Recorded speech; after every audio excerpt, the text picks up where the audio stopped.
Originally used as a developer tool to ensure that playtesters could actually get through a game, many teams have gotten creative with cheat codes, leaving entertaining options for people to find. Some codes though didn't quite make the cut, instead triggering or revealing something far worse than what you might expect. In gaming, cheaters always prosper unless they're using the following. I'm Scott from WhatCulture.com, and these are 9 video game cheat codes nobody used.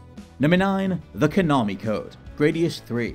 Yes, that Konami Code. The one synonymous with unlocking everything from extra lives to secret lines of dialogue, unique characters to hidden costumes. In the Gradius series up to that point, the code would have provided you with power-ups in the first game or an extra 30 lives. However, carrying on as you might expect and punching the code into part 3 resulted in your ship blowing up on the spot. It's not even a cool way to take down enemy ships, as the explosion doesn't register on enemy units. With Konami themselves showing that this secret code could actually be used to troll players instead, nothing would ever be the same again.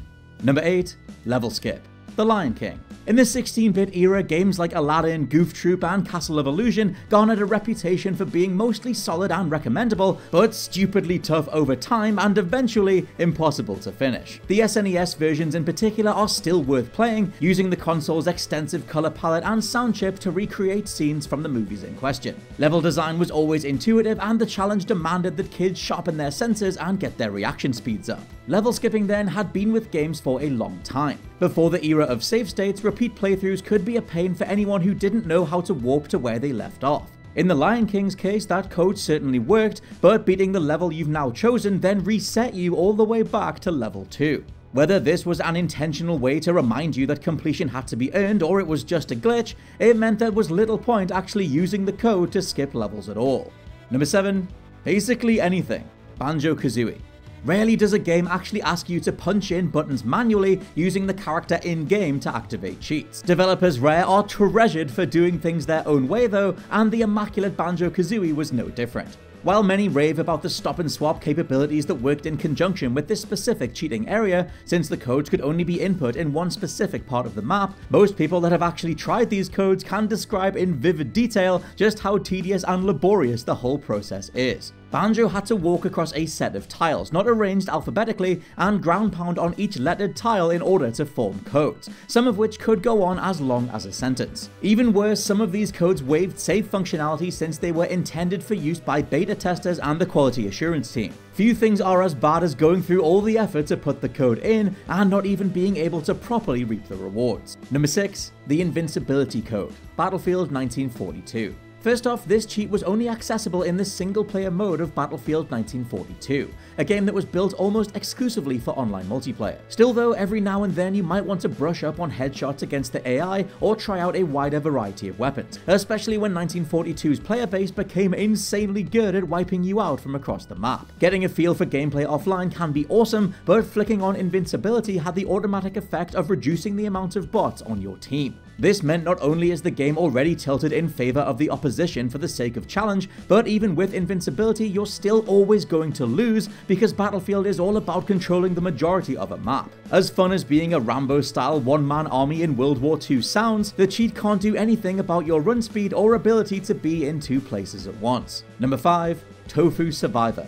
Resident Evil 2. The original Resident Evil 2 is one of the greatest games of all time, with the campaign spread across 2 discs that would change depending on which character you played as first. It had the perfect balance of puzzles, action, and atmosphere, and felt like it wrote itself into the history books overnight. With that in mind then, how the hell did we end up with Tofu Survivor? Unlocked after beating the 4th Survivor mode playing as Hunk and achieving an A rank, Tofu Survivor is reserved for the most masochistic of players. Here you play as a human-sized sentient block of tofu that the developers had initially put into the game as a hit detection test. Armed only with a knife and a few herbs, over time, of course, beating the game as a stick of tofu has become a badge of honor.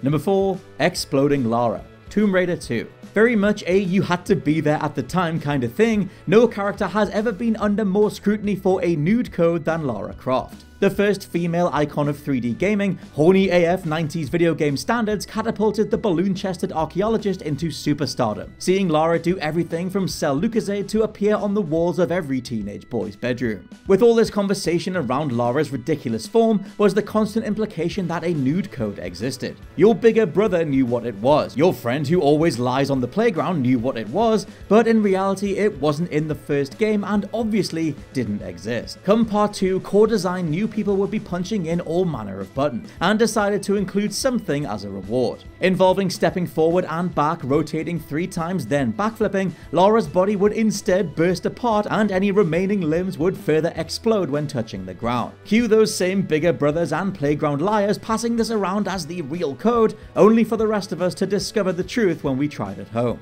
Number 3. Instant Death. Grand Theft Auto San Andreas. Grand Theft Auto is known for its cheat codes. As Rockstar wrote their legacy with the open world genre, millions of us put these codes in and made that world our playground. San Andreas though really took things to the next level, both in-game and in real life, seeing people digging deep into its code trying desperately to find the likes of the Hot Coffee mod, Bigfoot, UFOs, or even Leatherface. With codes to make cars appear out of nowhere or turn CJ into a one-man army, punching this cheat in doesn't actually do anything. Entering a certain lengthy sequence of buttons instead kills CJ on the spot. No explosions, no blaze of glory, just wasted there and then.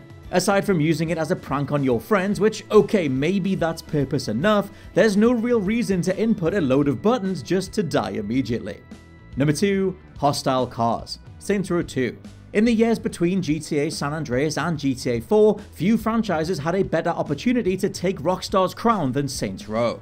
With the console generation dividing the games, players weren't just content to play through San Andreas again while there were new worlds with better graphics to cause havoc in. To fill this vacuum in came Saints Row, which was initially a shameless GTA clone but now offering an entirely new generation of open world pandemonium. It wasn't as well thought out as any of the GTA games, but Saints Row's heart was in the right place, and the game was popular enough to release its sequel just after GTA 4 in 2008. Any lesser IP would have been swallowed up, but Saints Row 2 is where Volition started maximizing the franchise's identity, steering into all the wackier elements GTA was now avoiding. However, while for my money Saints Row 3 is the best of the best, the road to all-out insanity did hit some stumbles, and turning every car hostile in Saints Row 2 was one of them. Making every NPC drive into you like a destruction derby was fun for a few seconds until you could barely stand up before being wiped out again. To this day, fans debate whether Saints Row's commitment to craziness was ultimately its own undoing.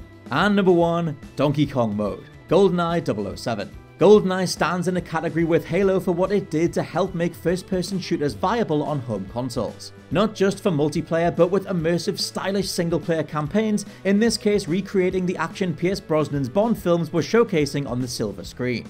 While GoldenEye is legend, some of the cheat codes that came from Rare's GarageBand approach are best avoided. One is their version of the formerly popular Big Head mode, something that worked far better before games went 3D, now called Donkey Kong mode. This cheat would give all characters ginormous heads with elongated arms, being funny for a little while, but ultimately just looking that little bit too weird and a little bit too creepy. And those are 9 video game cheat codes that nobody used. Let me know your own favorites down in the comments below, and please check out the WhatCulture Gaming Podcast. For now, I've been Scott from WhatCulture.com, and I'll catch you soon.